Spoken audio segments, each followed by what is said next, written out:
सिद्धं जिनेन्द्रममला प्रतिमा प्रबोधम् निर्वाणमार्गममलं विबुधेन्द्रवन्द्यम् संसारसागरसमुत्तरणप्रबोधम् वक्षे समाधिशतकं प्रणिपत्य वीरम् येनात्मा बुध्यतात्मैव परत्वेनैव चापरम् अक्षयानन्तबोधाय तस्मै सिद्धात्मने नमः। सकल विभाव अभाव कर किया आत्म कल्याण परमानंद सुबोधमय नमो सिद्ध भगवान। आत्म सिद्धि के मार्ग का जिसमें सुभग विधान उस समाधियुत तंत्र का करूं सुगम व्याख्यान। नमो सिद्ध परमात्म को अक्षय बोध स्वरूप जिनने आत्मा आत्ममय पर जाना पर रूप जिनने आत्मा आत्ममय पर जाना पर रूप।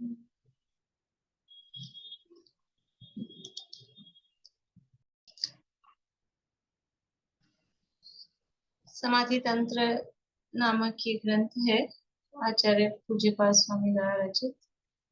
आपको बोलना है अब आंटी वीडियो बोलिए। येनात्मा बुद्धयतात्मेव परत्वेनैव चापरम् अक्षयानन्तबोधाय तस्मै सिद्धान्तमने नमः। ठीक, यहाँ पूज्यपाद आचार्य पहले ही श्लोक में मोक्ष का उपाय और मोक्ष का स्वरूप बताकर मंगलाचरण कर रहे हैं। वो मंगल भी कितना, मंगल किसे कहते हैं? मंगल किसे कहते हैं? बालबोध पाठमाला पहले भाग का प्रश्न है, मंगल किसे कहते हैं? बोले नीलम भानु। जो सुख देते हैं और पापों को गलाते हैं उसे मंगल। जो पापों को गलाते हैं और सुख देते। हाँ, जो मोह राग द्वेष रूपी पापों को गलाए और सच्चा सुख उत्पन्न करे, सुख प्राप्त कराए, उसे मंगल कहते हैं। तो यहाँ मंगल किया सबसे पहले, मंगलाचरण तो अपन उस प्रवृत्ति का नाम मंगलाचरण है, वरना ये क्या है? मंगल। तो मंगल यही तो है जो पापों का नाश करे और सुख को उत्पन्न करे। तो भेद विज्ञान का उपाय, मोक्ष का उपाय, यही तो सुख को उत्पन्न करने वाला है और उसी से पापों का नाश होने वाला है।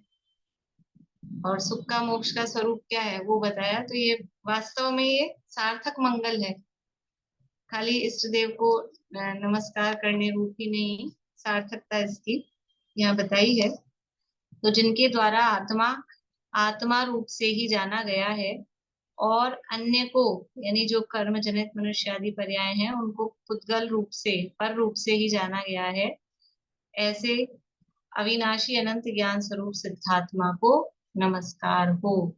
मतलब नमस्कार भी कर दिया, स्वरूप भी बता दिया, मार्ग भी बता दिया, ये सारी चर्चा हुई। कल अपन ने टीका की चर्चा पूरी कर ली थी और यहाँ टीका में लास्ट में प्रश्न उठाया था कि पंच परमेष्टि हैं इष्ट देवता, फिर भी सिद्धात्मा को ही नमस्कार क्यों किया? क्योंकि हमारा सबका प्रयोजन क्या है? जो ग्रंथ लिख रहे हैं उनका, जो टीका कर रहे हैं उनका, जो पढ़ सुन रहे हैं उनका, और जो उस मार्ग पे लगे हुए हैं अनुष्ठाता, उन सब का प्रयोजन क्या है? वो क्या चाहते हैं कि वो सिद्ध स्वरूप की प्राप्ति ही चाहते हैं। इसलिए उन्होंने सबसे पहले किसको नमस्कार किया है? सिद्ध भगवान को नमस्कार किया है। अभी देखिए भावार्थ पढ़ते हैं, पेज नंबर 3 है। समाधि तंत्र ग्रंथ। ग्रंथकार ने श्लोक के पूर्वार्ध में स्वपर का भेद विज्ञान ही मोक्ष प्राप्ति का उपाय है ऐसा सूचित किया है, और उत्तरार्ध में फल स्वरूप ज्ञान और आनंद रूप ऐसी सिद्ध दशा ही मोक्ष स्वरूप है ऐसा दर्शाया है। पूर्वार्ध मतलब फर्स्ट हाफ, उसमें कहा कि मोक्ष की प्राप्ति का उपाय स्वपर का भेद विज्ञान है, ये बताया। और सेकंड हाफ में बताया कि जो अक्षय अनंत बोधाय कहा ना, ज्ञान और आनंद रूप ऐसी जो सिद्ध दशा है वो ही मोक्ष स्वरूप है, और कोई मोक्ष का स्वरूप नहीं है दुनिया में। देखो जो भी ये श्लोक मतलब गाथाएं होती हैं या जो श्लोक होते हैं या जो स्वरूप बताया जाता है, जीव जीव का भी स्वरूप बताया जा रहा है अथवा मोक्ष का भी स्वरूप बताया जा रहा है, तो वो जो स्वरूप बताया जा रहा है वो किसी ना किसी की गलत मान्यता पर प्रहार करता हुआ होता है। अब दुनिया में दुनिया भर में मोक्ष का क्या क्या स्वरूप मानते हैं, मोक्ष का कैसा कैसा स्वरूप मानते हैं कि कोई तो कहते हैं दीपक बुझ जाए बस खत्म तो मोक्ष हो गया, कोई शरीर के नाश कोई मोक्ष मानते हैं, कोई स्वर्ग की प्राप्ति, कोई वैकुंठ को ही मोक्ष मानते हैं, इंद्रिय विषयों की पराकाष्ठा हो जाए तो ही मोक्ष मानते हैं। तो दुनिया में अलग अलग मोक्ष के स्वरूप है, तो उन सब का निराकरण एक बार में हो गया कि जो अक्षय अनंत ज्ञान और आनंद स्वरूप जो दशा है वही मोक्ष का स्वरूप है। इसके अलावा विषय भोग की दशा है, इंद्रिय सुख की दशा है, या जिसमें ज्ञान नष्ट हो जाए, ज्ञान खत्म हो जाने को मोक्ष मानते हैं। तो ऐसा ये जो मोक्ष का स्वरूप दुनिया में माना जाता है वो मोक्ष का स्वरूप नहीं है, केवल जो ज्ञान और आनंद अनंत ज्ञान और आनंद रूप सिद्ध दशा है वही वास्तव में मोक्ष का स्वरूप है। जिनने आत्मा को आत्मा रूप से ही यथार्थ जाना है, शरीर आदि और सुर नर नारक आदि पर्याय पने नहीं जाना है, और अपने को और पर को परपने जाना है, अर्थात शरीर आदि और नर नारकादि पर्याय को आत्मा से भिन्न जाना है, ऐसे अविनाशी अनंत ज्ञान स्वरूप सिद्धात्मा को यहाँ पर नमस्कार किया है। वो ही समझ लीजिए वापस से गाथा का भाव यहाँ भावार्थ में था। अब ये देखिए विशेष स्पष्टीकरण। आत्मा आत्मा रूप से है और शरीर आदि पर पदार्थों रूप नहीं, तथा शरीर आदि पर पदार्थ पर रूप से हैं, आत्मा रूप से नहीं। ऐसे निर्णय पूर्वक स्वपर का भेद विज्ञान सिद्ध पद की प्राप्ति का मोक्ष प्राप्ति का उपाय है। मोक्ष जाना चाहते हैं, सिद्ध पद की प्राप्ति करना चाहते हैं, कहाँ से शुरू करना है, कहाँ से शुरू करना है? मोक्ष जाना है, हमको सिद्ध बनना है, स्टार्टिंग कहाँ से करनी है, कहाँ से शुरू होगा कि यहीं से, यहाँ से शुरू करना है। ये शरीर आदि भिन्न है और मैं अलग हूँ, मैं अलग हूँ, शरीर अलग है, ये भेद विज्ञान होगा, ये निर्णय होगा, तो यहाँ से रास्ता चालू होगा।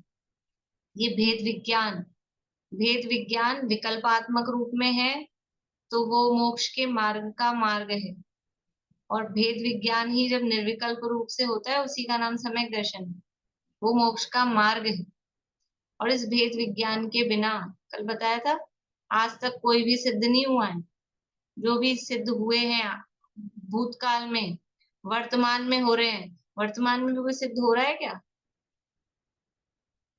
वर्तमान में सिद्ध हो रहा है क्या? 6 महीने 8 समय में 608 जीव मोक्ष जाते हैं, विदेश क्षेत्र में मोक्ष का मार्ग चालू है, तो जा रहे हैं केवली भगवान मोक्ष मां। हमको रोमांच ही नहीं होता। हर 7 दिन में कोई ना कोई जीव उपशम सम्यक तो प्राप्त करता है। मैक्सिमम गैप है औपशमिक सम्यक कोई प्राप्त करे तो मैक्सिमम गैप है 7 दिन। हर 7 दिन के बाद एक ना एक जीव को उपशम सम्यक प्राप्त करना पड़ेगा। पड़ेगा मतलब करता है, पड़ेगा मतलब मजबूरी नहीं। और हमको लगता है कौन होगा, हमको ऐसा लगता है दुनिया में कि कौन होगा, अपन अपन नहीं दिखते ना, अपने से नहीं हो रहा है, अपने आसपास कोई नहीं दिख रहा, तो अपने को लगता है कोई नहीं है दुनिया में कर रहे हैं, मतलब वो सुगम है, वो मार्ग भी है और वो मार्ग सुगम है। हमको लग रहा है इतना कठिन है, बातें ही बातें हैं, कौन कर पाता होगा, ऐसा नहीं है। हर 7 दिन में पहले से चौथा गुण स्थान। हर 7 दिन में औपशमिक सम्यक तो पूर्वक, हर 7 नहीं, हर 14 दिन में औपशमिक सम्यक पूर्वक पहले से 5वां गुण स्थान कोई ना कोई जीव प्राप्त करता है।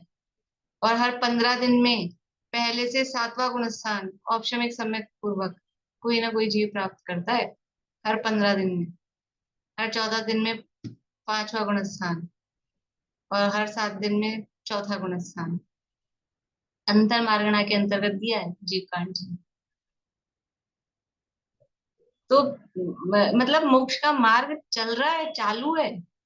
ऐसा नहीं है कि ये बंद, अपने को लगता है पंचम काल है, पंचम काल है, और अपने तो कुछ नहीं है, ये सुविधाएं नहीं है, कुछ नहीं, मार्ग बंद होता ही नहीं है। मोक्ष का मार्ग कभी बंद नहीं होता, खुला ही है सदा। और करने वाले के लिए तो खुला ही है, करो तो, करे तो सही, कुछ बंद नहीं है, कोई दिक्कत नहीं। बोलिए। मैम एक बार वापस रिपीट कर दीजिए ना, ये 7 दिन से मोक्ष जाता वाला। हर 7 दिन में कोई ना कोई जीव उपशम सम्यक तो पूर्वक, प्रथमोपशम सम्यक तो पूर्वक पहले से चौथे गुण स्थान में जाता है। हर 14 दिन में कोई ना कोई जीव औपशमिक सम्यक तो पूर्वक पहले से 5वें गुण स्थान में जाता है।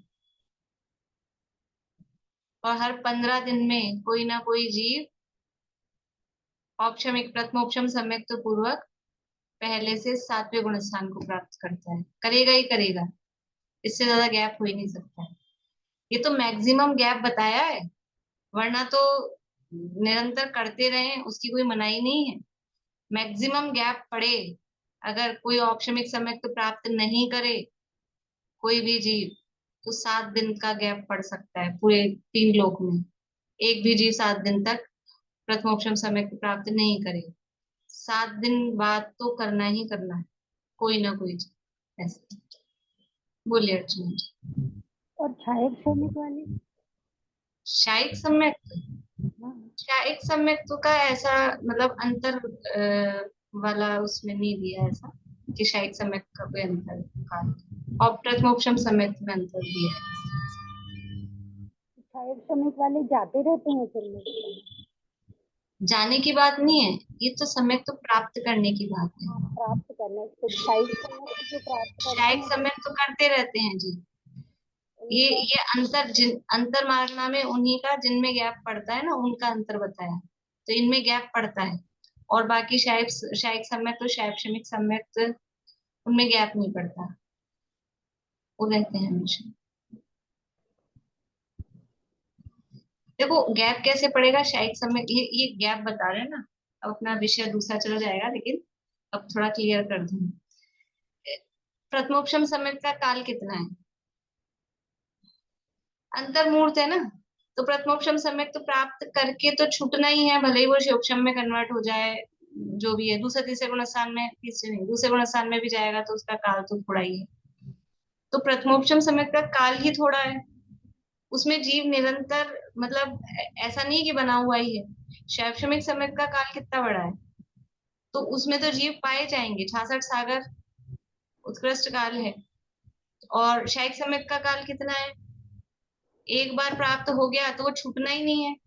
तो शैक्षणिक सम्यक दृष्टि और शैक्षिक सम्यक दृष्टि जीवों का कभी विरह नहीं होता, उनमें कभी गैप नहीं पड़ता, वो तो 3 लोक में पाए ही जाएंगे। लेकिन प्रथमोपशम सम्यक का काल थोड़ा सा है, तो होके छूट गया, अब फिर किसी जीव ने प्राप्त नहीं किया, तो कब तक नहीं प्राप्त करा कि 7 दिन तक, फिर मैक्सिमम गैप ये हो सकता है कि 7 दिन तक वो प्राप्त नहीं करे। 8वें दिन तो कोई ना कोई जीव प्रथमोपशम सम्यक तो प्राप्त करेगा ही करेगा। ये उसका काल थोड़ा है ना, अगर वो भी लंबा चलता होता तो भी विरह नहीं पड़ता। ये तो लंबे चलते हैं, शायिक सम्यक तो शैक्षणिक सम्यक, इसलिए इनमें गैप नहीं पड़ता। ये वाली सिचुएशन अभी विदेश क्षेत्र में ही है या यहाँ भी है? प्रथमोपशम सम्यक कहाँ प्राप्त हो सकता है, कहाँ कहाँ प्राप्त हो सकता है? कर्म भूमि वाले मनुष्यों को ही प्राप्त होता है ना। प्रथमोपशम तो सम्यक सारा जातियों में है। तो फिर कहीं इसमें क्षेत्र की जगह वही नहीं है। अपने को यहाँ हो सकता है कि नहीं, यहाँ भी हो सकता है, नरक में, तिरंज में, देव ने। नरक ग्रंथ में तो हो ही सकता है, लेकिन यहाँ इस काल में हाँ, कोई ऐसा समझ में ही नहीं आता। कोई काल की बाधा नहीं, प्रथमोपशम सम्यक तो होने में कोई काल की बाधा नहीं। वो जो कंडीशंस दिए, संगी होना चाहिए, पर्याप्त होना चाहिए, साकार ज्ञान उपयोगी होना चाहिए, जागृत होना चाहिए, वो सारी अपन ने देखी थी ना, वो सारी कंडीशंस होनी चाहिए। गर्भज होना चाहिए, समूर्छन को नहीं होगा प्रथमोपशम। तो कोई बाधा नहीं है उसके लिए, कोई काल की, कोई क्षेत्र की, कोई गति की नहीं तो जैसे बाधा मनुष्य गति में ज्यादा विदेश क्षेत्र में ही चल रहा हो, यहाँ नहीं हो। नहीं। ऐसा कुछ भी नहीं, ऐसा कुछ भी नहीं। चलिए, आत्मा आत्मा रूप से है और शरीर आदि पर पदार्थों रूप नहीं, तथा शरीर आदि पर पदार्थ पर रूप से हैं और आत्मा रूप से नहीं। ऐसे निर्णय पूर्वक स्वपर का भेद विज्ञान सिद्ध पद की प्राप्ति का, यानी मोक्ष प्राप्ति का उपाय है। मतलब ये पक्का निर्णय अपने को होना चाहिए कि यदि हमको मोक्ष की या मोक्ष मार्ग की शुरुआत करनी है, मोक्ष की प्राप्ति करनी है, बिना भेद विज्ञान के नहीं होगी। इसलिए हमको ज्यादा प्रयत्न इसमें करना चाहिए, बुद्धि पूर्वक याद रख रख के। जो भी अपन उपाय करते हैं ना, घर में चीजें भूल जाते हैं तो वो फ्रिज पे बोर्ड टांग के रखते हैं, वहां लिख लेते हैं, कहीं कोई पेन पैड रखते हैं, वहां लिख लेते हैं, सब अपने अपने तरीके से। कोई फोन में लिख के रखता है, कोई अलार्म लगा के रखता है। तो ऐसे अलार्म लगा के रख लें थोड़ी थोड़ी देर की, कि भेद विज्ञान करना है, भेद विज्ञान करना है, शरीर से भिन्न देखना है अपने आप। जो भी जिस भी उपाय से अपने को याद रहे, सब अपने अपने उपाय करते हैं, अलग अलग तरीके के सबके उपाय हैं। भूलने की तो प्रॉब्लम सबको है, भूलते तो हैं, तो याद रखने के उपाय भी सबने अपने अपने लगा रखे। ये अलार्म हमारे बजती रहे, भेद विज्ञान के बिना पार नहीं पड़ने वाला। श्री समयसार गाथा 2 की टीका में भी लिखा है, समयसार ग्रंथ में दूसरी गाथा है और उसकी टीका है, काफी बड़ी टीका है, और वहाँ दूसरी गाथा में स्व समय और पर समय का स्वरूप वहाँ बताया है। तो उसका थोड़ी सी पंक्ति कोट की, जो यहाँ पे मतलब प्रयोजनभूत है, उतनी सी। सर्व पदार्थों के स्वभाव को प्रकाशने में समर्थ ऐसे केवल ज्ञान को उत्पन्न करने वाली भेद ज्ञान ज्योति उदय पाती है। तो यहाँ भेद ज्ञान के स्वरूप को बताने के लिए, भेद ज्ञान कैसा है उसके लिए कहा कि भेद ज्ञान कैसा है, केवल ज्ञान को उत्पन्न करने वाली है वो भेद ज्ञान ज्योति। केवल ज्ञान जिससे उत्पन्न होता है, सिद्ध दशा की प्राप्ति का उपाय बताया ना, वो केवल ज्ञान जिससे उत्पन्न होता है, ऐसा भेद ज्ञान। भेद ज्ञान के बिना केवल ज्ञान नहीं उत्पन्न होगा। और ये भेद ज्ञान कौन से ज्ञान में होगा? भेद ज्ञान, जिस समय ये भेद ज्ञान ज्योति है, वो कौन सा ज्ञान? केवल ज्ञान, ये अपना अभी ये मति शुद्ध ज्ञान, ये शुद्ध ज्ञान है, वही केवल ज्ञान तक पहुंचाएगा। अपन ने रहस्यपूर्ण चिट्ठी पढ़ी थी, उसमें वो आया था, ये द्वितीया का चांद, उदाहरण आए थे कुछ। ये द्वितीया का चंद्रमा है, वो केवल ज्ञान पूर्णमासी का चंद्रमा है। तो ये ही वर्तमान का ज्ञान ही अपने पास जो है वो ही बहुत है, और वो ही उस तक पहुंचाने के लिए कार्यकारी होगा। इसलिए जो रोना धोना है ना सब, हमारे पास तो ज्ञान नहीं है, हमारे पास ये नहीं है, वो नहीं है, अभी जैसे अब आपने कहा अभी हो सकता है क्या कि अपने पास जो कुछ है वो सब पर्याप्त है, हो सकता है। चालू तो करें, स्टार्ट तो कर दें काम। स्टार्टिंग तो हो ही सकती है ना, स्टार्टिंग की कहाँ मनाही है, और फिर होती रहेगी। बाकी एक बार काम चालू हो जाए तो पूरा होता ही है। एक बार छेड़ दो, ऐसे बोलते हैं ना, एक बार काम छेड़ दिया तो फिर जैसे तैसे करके, चाहे मकान का हो चाहे जो भी हो, फिर होता ही है। तो एक बार छेड़ तो दें इस काम को। कौन से काम को मिला अभी? मोक्ष मार्ग। मोक्ष मार्ग का निर्माण करना है ना। शुरुआत तो करें, भेद का मतलब ये विचार तो करें कि मैं हाँ अलग हूँ, आत्मा अलग, यही सबसे हाँ, बड़ी चीज है। तो अलार्म अलार्म लगा के रखनी है सबको, 5-5 मिनट की। हर 5 मिनट बाद बजे कि भेद ज्ञान करना है। ठीक है, देखिए सर्व पदार्थों के स्वभाव को प्रकाशने में समर्थ ऐसे केवल ज्ञान को उत्पन्न करने वाली भेद ज्ञान ज्योति उदय पाती है। तो भेद ज्ञान ज्योति कैसी है? केवल ज्ञान को उत्पन्न करने वाली। और केवल ज्ञान कैसा है? सर्व पदार्थों के स्वभाव को प्रकाशने में समर्थ, मतलब लोकालोक को जो जानता देखता है, ऐसा वो केवल ज्ञान। और उस केवल ज्ञान को उत्पन्न करने वाली भेद ज्ञान ज्योति वो उदय पाती। कब उदय पाती है कि वहां पे भी स्व समय पर समय की चर्चा है। तो जब ये स्व समय पर समय का निर्णय होता है,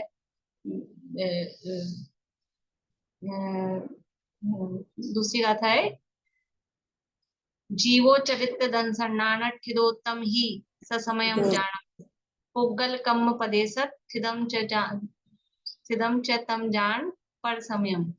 तो जो अ, अपने आत्म स्वरूप में स्थित है वो स्व समय है, और जो कर्म पुद्गल के प्रदेशों में स्थित है वो पर समय है। तो ऐसा भेद ज्ञान जब करेगी, जो कर्म पुद्गल के प्रदेशों में मतलब जो पर को अपना मान रहा है, उसी में मैं अपना कर रखा है, वो उसी में स्थित है, और जो अपने में स्थित है वो स्व समय है। तो ऐसा वो भेद ज्ञान की ज्योति उदय को प्राप्त होती है। बाकी वो पूरी टीका विशेष है, बहुत अच्छी है।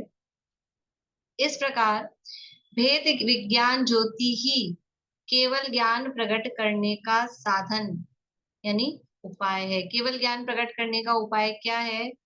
कि केवल ज्ञान प्रकट करने का उपाय केवल ज्ञान नहीं है। केवल ज्ञान प्रकट करने का उपाय भेद विज्ञान है, भेद ज्ञान। स्वपर का यानी जीव अजीव का भेद विज्ञान कैसे करें, तो ये बता रहे हैं। प्रथम तो दुख दूर करने के लिए स्वपर का ज्ञान अवश्य होना चाहिए। यदि स्वपर का ज्ञान न हो तो अपने को पहचाने बिना अपना दुख कैसे दूर करे। देखो, दुख दूर करने के लिए अभी ये अर्चना जी परेशान है ना, तकलीफ है, अभी हो रही थी शायद, इनको समझ में आता है, मुझे थोड़ा दिखता है। तो अब ये दुख दूर करना है, ये शरीर में तकलीफ हो रही है, इसका उपाय क्या है? घुटनों में दर्द हो रहा है, हर्पीज हो रही है, कमर में दर्द हो रहा है, बुखार हो गया है, गर्मी लग रही है, क्या उपाय है? एक ही उपाय है, सब रोगों की एक दवा है। क्या दवा है? चिंतन चेतन राम। ये भेद विज्ञान, भेद विज्ञान ही उपाय है। ये शरीर अलग है, मैं अलग हूं। ये जो तकलीफ हो रही है, इस तकलीफ का मैं क्या कर रहा हूं? इस तकलीफ को जानने के अलावा क्या करना? और ये जो शरीर, ये जो तकलीफ जिसमें हो रही है, वो उसको जान नहीं रहा है, और मैं जान रहा हूँ, जानने के अलावा कुछ करता नहीं हूँ। इस तकलीफ को भोगने वाला मैं नहीं हूँ। शरीर की जो परिस्थिति बन रही है, ये शरीर की है, और मैं कैसा हूँ? रोग के काल में भी मैं उस रोग से भिन्न हूँ। रोग मेरा स्वरूप नहीं है। मेरा स्वरूप क्या है? वो चैतन्य स्वरूपी हूँ। तो ऐसा ये दुख दूर करने के लिए स्वपर का भेद का ज्ञान अवश्य होना चाहिए।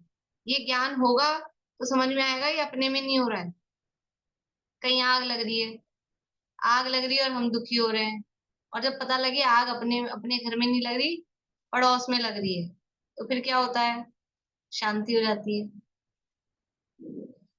कभी कभी ऐसा होता है ना, मतलब अपन कहीं बाहर हो और अपने बगल वाले मकान में आग लग गई हो, और कोई फोन करे, अब वो अगल बगल के ऐसे ही लगते हैं ना, धुआं दिख रहा है, कि कोई फोन करके कह दे आपके घर में तो आग लग रही है, तो कितनी टेंशन हो जाती है। और फिर घर आए और देखा अपना तो सुरक्षित है, कहाँ लगी है आग? तो बगल वाले के लगी है। तो सारा दुख, ये भेद ज्ञान हो गया ना, अपना पराया भेद ज्ञान, कि ये मेरा नहीं है, ये पर है।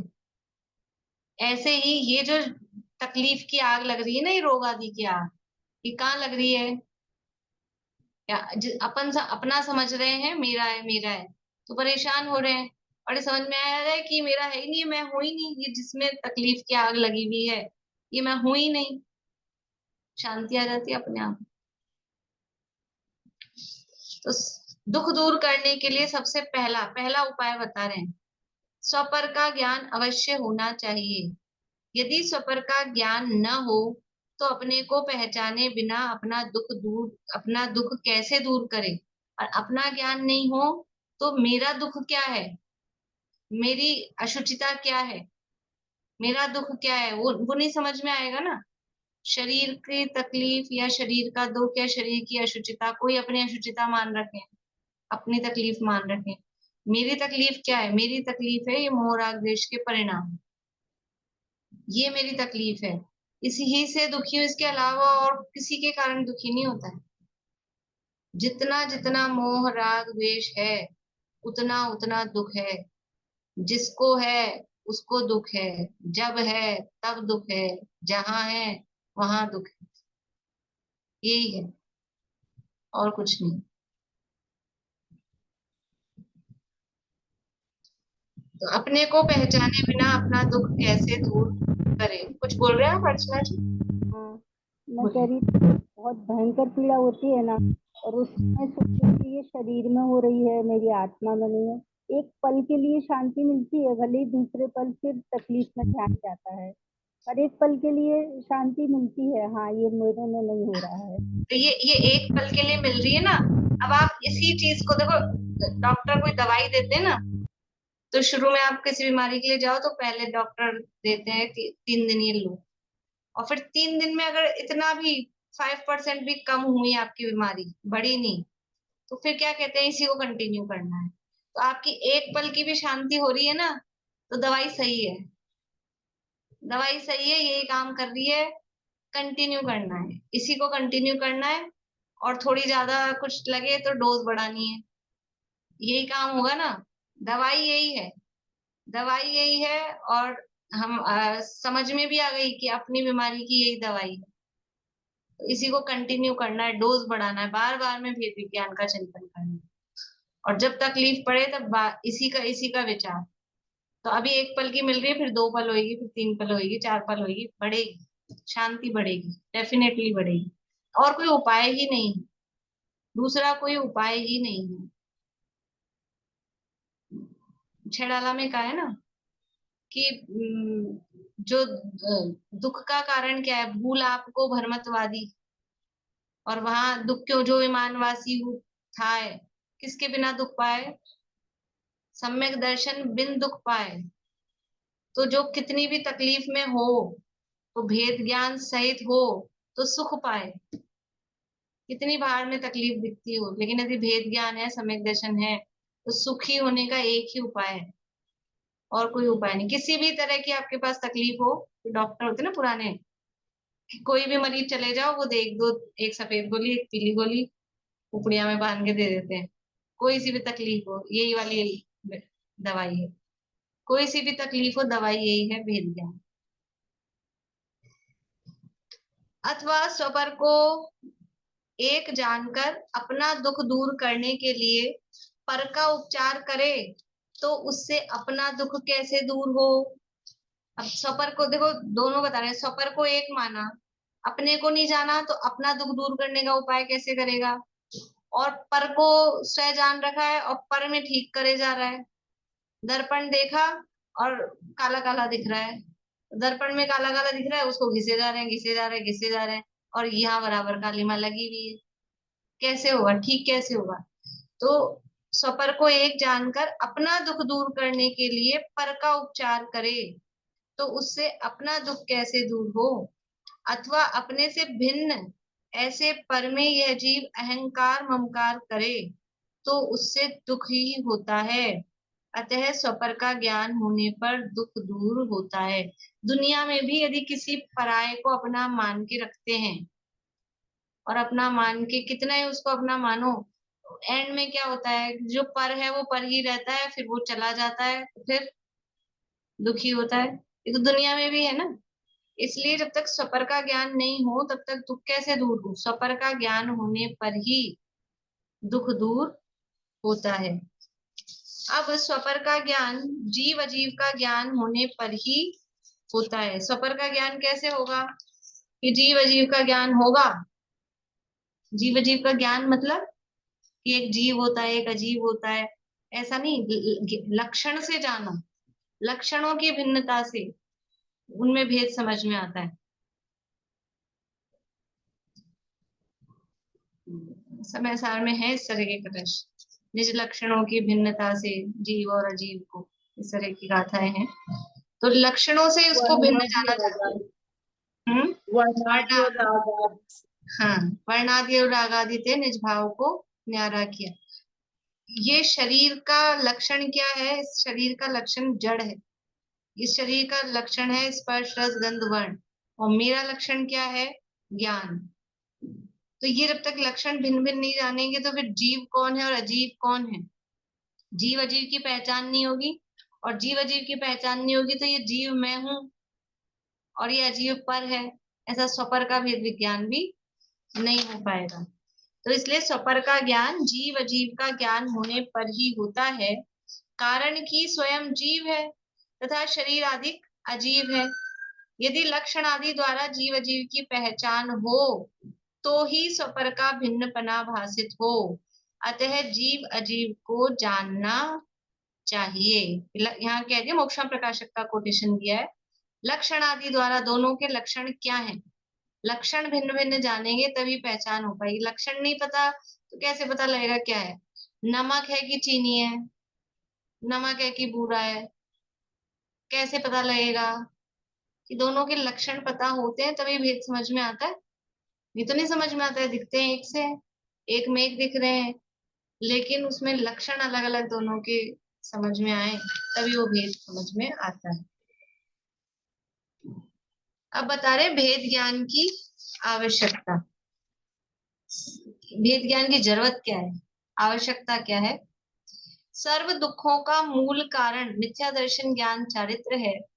इन सर्व दुखों का अभाव करने के लिए इसे यानी जीव को दो प्रकार का भेद ज्ञान कराया जाता है। तो दुखों का मूल कारण है भेद विज्ञान नहीं करना, यानी एक में एक जानना, एकत्व, किसमें एकत्व, स्व और पर में, शरीर और आत्मा में, जीव और अजीव में एक एक मानना, ये क्या है, ये दुख का मूल कारण है। दूसरे शब्दों में कहो तो सात तत्व संबंधी जो भूल है वो दुख का मूल कारण है। मिथ्या दर्शन ज्ञान चाहे तो वो दुखों का मूल कारण है। तो अब भेद विज्ञान दो प्रकार से करा रहे हैं। कौन से दो प्रकार से करा रहे हैं, देखिए पहले प्रकार का भेद विज्ञान अभी मैं पढ़ रही हूँ और फिर ज्यादा समय नहीं है तो वैसे तो इसमें आ ही रहा है, लेकिन फिर आप लोगों को पढ़ के बताना है कि किस अपेक्षा से भेद विज्ञान बताया है। ठीक है, पहला एक ही पैराग्राफ पढ़ रहे हैं, पहले वाला। जीव अपने गुणों और पर्यायों से एक है, अभिन्न है, तथा पर द्रव्यों उनके गुणों और पर्यायों से अत्यंत भिन्न है। अर्थात जीव स्वद्रव्य से, स्वक्षेत्र से, स्वकाल से और स्वभाव से पर द्रव्य के द्रव्य क्षेत्र काल भाव से अत्यंत भिन्न है। अतः इस अपेक्षा से परद्रव्य, उनके गुण तथा उनकी पर्यायों के साथ का संबंध मात्र व्यवहार न से संयोग रूप अथवा निमित्त रूप है, ऐसा ज्ञान कराया जाता है। इस दृष्टि से पर द्रव्यों के साथ का संबंध असद्भूत असत्य होने से उस संबंधी ज्ञान कराने वाले न को व्यवहार न कहा जाता है, और जीव के द्रव्य गुण पर्याय अपने होने से सद्भूत सत्य होने से उस संबंधी का ज्ञान कराने वाले न को निश्चय न कहा जाता है। क्या कह रहे हैं, पहले प्रकार का भेद विज्ञान क्या बात कर रहे हैं इसमें कि जीव किससे अभिन्न है, जीव अपने से अभिन्न है। अपने में क्या है, मेरी फॉर्मेशन क्या है कि मैं द्रव्य गुण पर्यायात्मक हूँ, जो भी द्रव्य है, जो भी वस्तु है वो द्रव्य गुण पर्याय स्वरूप है। तो मैं किससे अभिन्न हूँ, किससे एक में एक हूँ, अपने गुणों और पर्यायों से एक है। जीव अपने गुणों और पर्यायों से एक है, अभिन्न है, और पर द्रव्य उनके गुण पर्यायों से अत्यंत भिन्न है, वो एकदम अलग है।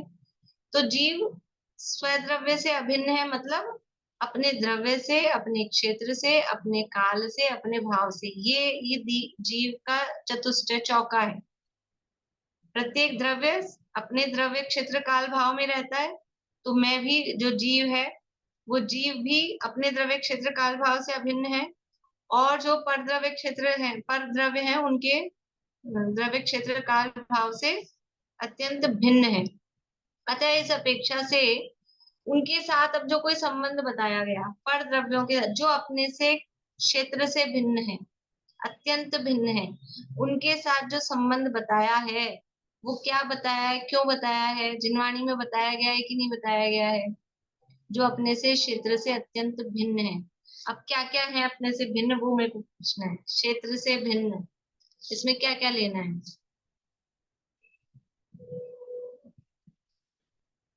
बोलिए विनीता आंटी। सब चेतन पदार्थ, जैसे कि हमारा पति बेटा ये हमारे रिश्तेदार जो है वो तो चेतन पदार्थ सब मेरे से भिन्न है। और अचेतन पदार्थ, रुपया पैसा मकान आदि सब, ये सब मेरे से भिन्न है। और पर द्रव्य में जैसे कि हमारे जो भी कुछ है, मतलब अत्यंता भाव दिखाया 2 द्रव्यों का। बहुत मैं ये बढ़िया, बढ़िया। मतलब अब इसको नयों की भाषा में कहें तो कौन से नए का विषय ले रहे हैं यहाँ पर? नयों की भाषा में कहेंगे तो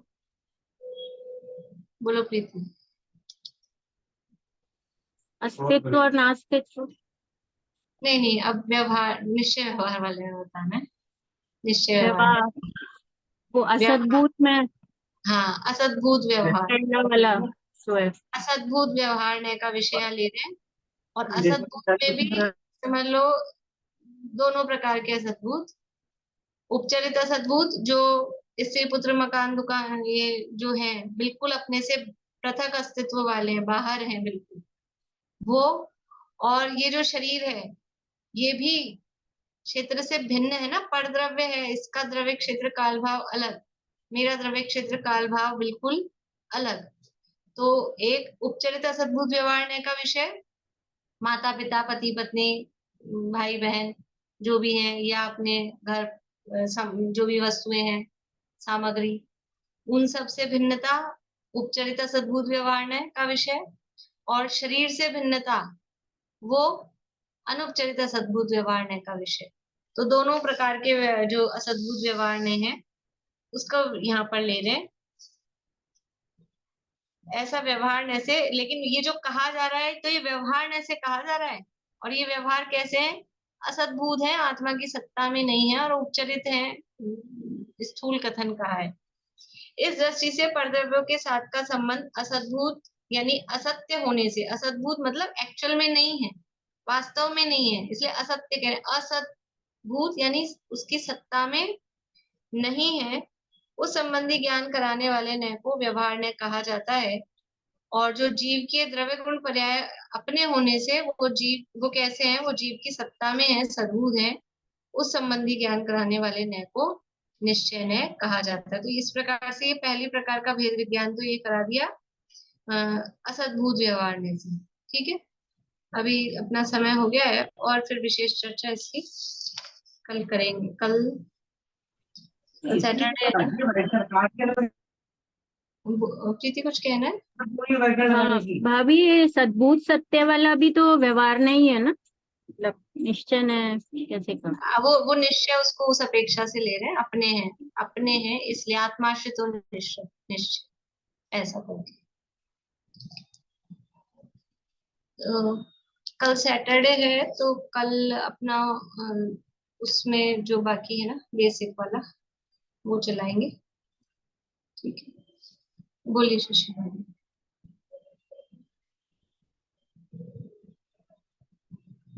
ये पहले सूत्र में अबुद्धयत इसका है, इसका अर्थ जाना गया, अपन ने क्यों कैसे किया? अबुद्धियत यानी जाना गया। बुद्ध, ये वो होता है ना लोट लकार, भूतकाल वाला जो लकार होता है, जैसे पठती पढ़ते पठंती, फिर उसका जो लोट लकार बनता है अपठत, ऐसे करके बनता है। अभी मुझे पूरे याद नहीं है लेकिन वो अपठत करके बनता है। तो ये लोट लकार वाला जाना गया है भूतकाल में लेना, इसलिए अबुद्धियत। हाँ, ऐसा नहीं अबुद्धियत मतलब जाना नहीं गया, ऐसा नहीं, वो संस्कृत में वो उस लकार के। चलिए जिनवाणी बोलते हैं।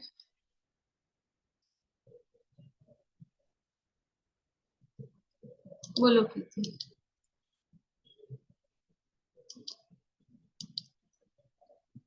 सर्वज्ञ शासन जयवंत वर्ते, निर्ग्रंथ शासन जयवंत वर्ते, यही भाव अविच्छिन्न है के मन में, सर्वज्ञ शासन जयवंत वर्ते, निशंक निर्भय रहे हम सदा ही, अरे स्वप्न में भी न कुछ काम ना हो।